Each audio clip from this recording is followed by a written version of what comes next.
Jesus said to the 12, "Whoever welcomes you welcomes me, and whoever welcomes me welcomes the one who sent me.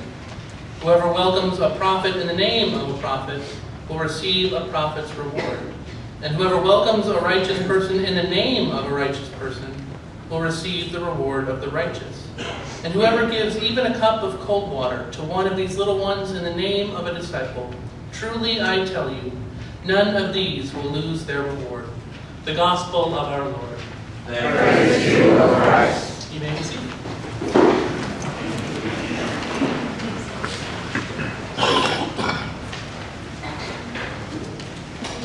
Well, I'm finally back and rested up from mission trip. It was a busy 2 weeks with mission trip and then disciple camp before that, and it was really fun. I had a really great time, and I was looking through the bulletin for this week. I knew I got a little bit of a break last week, and then I got a short gospel. I went, oh, good. It actually turns out to be really tough, but I was talking with Pastor Phil. We got a really good hymn of the day, so try to work that in a little bit, because it seems just a week ago or so, I was talking about building literal houses, working with kids and adults, literally putting up sheets of drywall and doing all sorts of things that I thought I'd never have to do again. And I did. And then we get to this hymn of the day where we sing about building houses with our actions. More metaphorical than physical, which is really good for me as it turns out. I can probably vouch for that. Building physical houses is not my gift. But that's okay. And when I was looking at it for this week, I really wanted to attack the sermon. I really wanted to do it well, and I really wanted to focus on our gospel and what it means to welcome others and have people welcome us. But before we look at that part, I think we have to talk about what it means to be sent. What it means to live out mission, to live lives of faith, to live the gospel out loud. That is the commission given to the disciples of Jesus, given actually at the beginning of Matthew chapter 10. We're at the end now, but at the very beginning, the disciples are named to go out and do all this great stuff. And eventually, we'll get to the Great Commission at the very end of the Gospel of Matthew. "Go therefore and make disciples of all nations and baptize in the name of the Father and the Son and the Holy Spirit." And that's not the only place, actually, in the Gospels where there's great commissions. They're all over. In Luke and in Acts, Jesus tells the disciples, "Go and preach the forgiveness of sins." In John, it's a little bit more vague, which is kind of what I like, because then you can do lots of stuff with it. "As the Father sent me, so I am sending you," sending the disciples.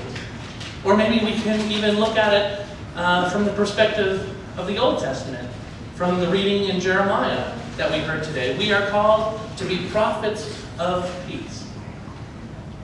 Whichever way we look at it, the early church had the same purpose, the same calling as us today. We're to be a missional church. We're sent forward to live the gospel out loud, to share the good news, as the Gospel of Mark says, to do all of these commissions, to live them out loud, to go build houses. That is our calling. I find that really comforting. I like doing that, and as it turns out, our world really needs good news. Now maybe more than ever. Bad news is all over the place. I think I figured it out. It's because bad news has really catchy headlines. It's easier. It sells papers, gets viewers, whatever. But bad news is all around. There's evil in the world. There's death and destruction. The world is really in need of some good news. And I think we want people, like the gospel reads today, to just welcome us, to just accept the good news, to hear the words that we hear when we go out and try to explain to people, when we live our faith out loud. We expect to be welcome, but actually that's not how the world works. That's not how it goes all the time. Before we get to this section in the Gospel of Matthew, in Matthew 10, Jesus even says, you will face resistance.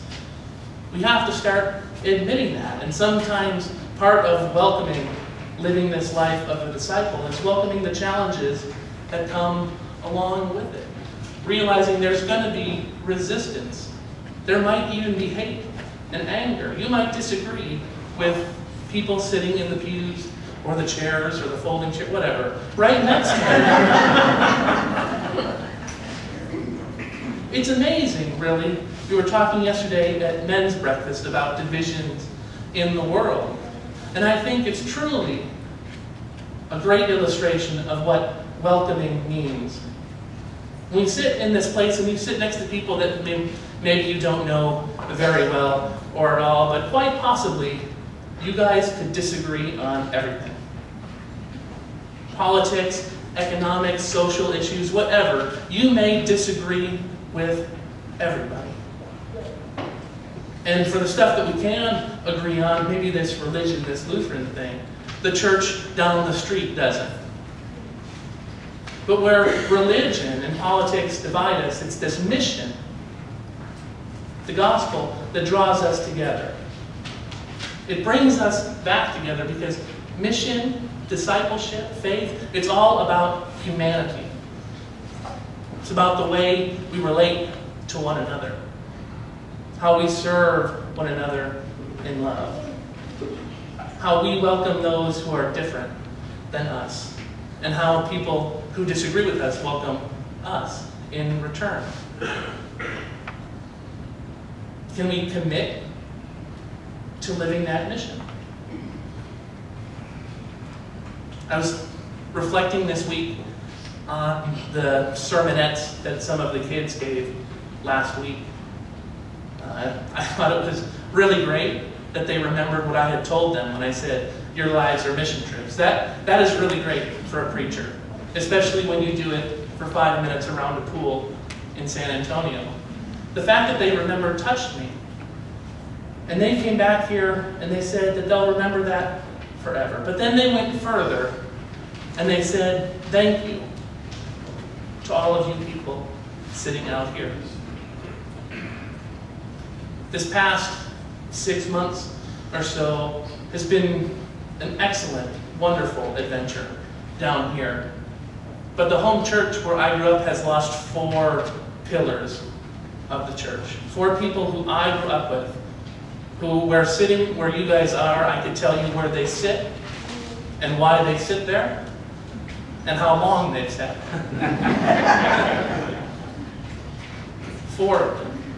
Each time I got the phone call or the email, I couldn't help but think about the relationship that we had individually, but also the relationship that they had with the church, and how each of them were absolutely perfect examples, perfect illustrations of what it means to live your faith out loud, what it means to be disciples. I am really disappointed that I never got to say goodbye to them in person. But they're examples. What they taught me, what they inspired me to do, the reason, part of the reason maybe that I'm up here, is because of them. And when the kids say that you are examples to them, they mean it. They mean it because what you've done is you've built houses for them. You've shared the gospel. You've witnessed out loud.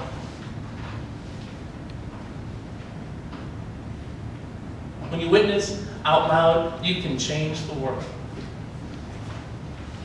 It sounds silly, perhaps a little pie in the sky, but it works. Hymn of the day, let us build a house. Build a house that says where love can dwell and all can safely live. As a kid who grew up on the south side of Chicago, living safely was a gift of God. But there were so many people that lived maybe 2 miles from me that didn't get to experience the same thing. We don't have to put up with violence. Build houses of love. At home, at work, wherever. Build them. Build houses where prophets speak. The words are strong and true. On Facebook, Twitter, where you deal with people. Speak from the heart. Speak truth. But remember that behind everything that you say, everything going on, the only word that matters is the word incarnate. The word made flesh. Build a house where love is, in water, wine, and wheat.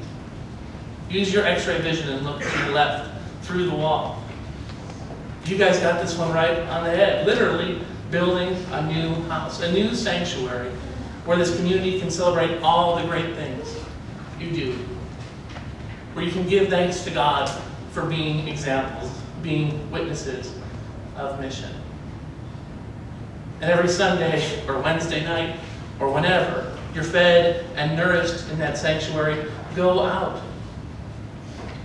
Go out, because the next one is build a house where hands reach beyond the wood and stone. Because church doesn't stop at the door. It doesn't end at 10:30. Go out. Be witnesses in your life. Be disciples out loud, out there. Your lives are mission trips. Build houses where all are named, their songs and visions heard. Everybody, where all are welcome, where you may hear things that make you crazy. You may disagree with people, but hear those words. Don't shut them out. Allow for new possibilities. Take a risk. Be willing to live in Texas when, even though if it's 65 degrees, you're in a sweat. Take the risk.